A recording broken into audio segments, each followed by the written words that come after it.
पापरी तालुका मोहोळ जिल्हा परिषदेची प्राथमिक शाळा 2.5 एकर जमीन व 2 कोटीचा निधी आपण दिला। अरे मी मगाशीच सांगितलं 3,500 कोटी सगळं आलं, 2 कोटी आलं, सगळं आलं आणि त्याचं एवढं पुस्तक तयार केलं। त्या पुस्तकामध्ये सगळे पुरावे कुठल्या कुठल्या गावात नानजला काय केलं, शिंगोलीला काय केलं, अर्धनारीला काय केलं, इंचगावला काय केलं तुम्ही उपलब्ध करून दिले। हा बरोबर आहे, ते CSR बंद केले होते, ते सांगितलं की सगळेच येतील उपलब्ध करून। काय बोला हा त्याला काढून टाकलेलं आहे, काळजी करू नये। त्यामध्ये मला आपल्याला एवढंच सांगायचं आहे,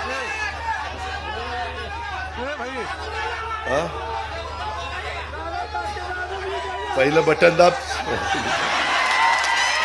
त्याच्यामध्ये मला तुम्हाला सगळ्यांना सांगायचं आहे की या सगळ्या गोष्टी करण्याच्या करता अतिशय मन मिळावं, सगळ्यांना बरोबर घेऊन जाणारा, जमिनीवर पाय ठेवून चालणारा, हवेत अजिबात चालणारा नाही, अशा पद्धतीचा आपला आमदार हा तुम्हाला मला यशवंताच्या रूपाने त्या ठिकाणी मिळालेला आहे।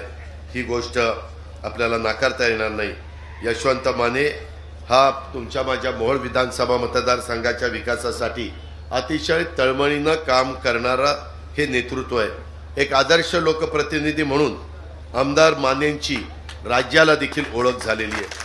मोहोळ मतदारसंघाचे प्रश्न मार्गी लागावे आणि तुमचे आमदार त्याकरता सातत्याने प्रयत्न करत होते, त्यासाठीची त्यांची धावपळ मी उघड्या डोळ्यांनी जवळनं त्या ठिकाणी पाहिलेली आहे। मात्र आता वेळ तुमच्यावर आलेली आहे। आता विकासाच्या आणि विकास करणाऱ्याच्या मागं ठामपणे उभं राहण्याची, मतदारसंघाच्या विकासासाठी तळमळीनं काम करणाऱ्या आपल्या लोकप्रतिनिधीला प्रोत्साहन देण्याची आणि त्याच्या घड्याळाच्या चित्रावर शिक्का मारण्याची अशा प्रकारची ही वेळ आलेली आहे। आपण त्याच्यामध्ये कुठं कमी पडू नका। इथं आमचे परिचारक प्रशांतजी आहेत, राजन पाटील आहेत, बाकीचे सगळे साखर कारखान्याला देखील मध्ये मी अमित शहांना म्हणालो की MSPचा दर वाढला पाहिजे, साखरेचा बद्दल ऊसाचा दर वाढल्याशिवाय माझा शेतकरी समाधानी होणार नाही आणि ते केंद्राच्या हातात आहे। तुम्ही जसं आमचा इन्कम टॅक्स काढून टाकला, केंद्राने 25 वर्ष काँग्रेसवाल्यांना करता आलं नाही, ते काम अमित भाईंनी चुटकीसरशी आपलं सोडवलं आणि आता FRP पेक्षा किती जास्त भाव दिला तर त्याला इन्कम टॅक्स बसणार नाही अशा पद्धतीचा कायदा केला।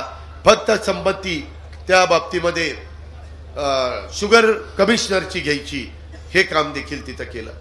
मित्रांनो, आम्ही वरचेवर मोहोळला येत नसू, आम्ही त्या ठिकाणी टाकळी सिकंदरला आम्ही येत नसू, पण ह्या सगळ्या गोष्टी करण्याचा प्रयत्न हा आम्ही त्या ठिकाणी मनापासून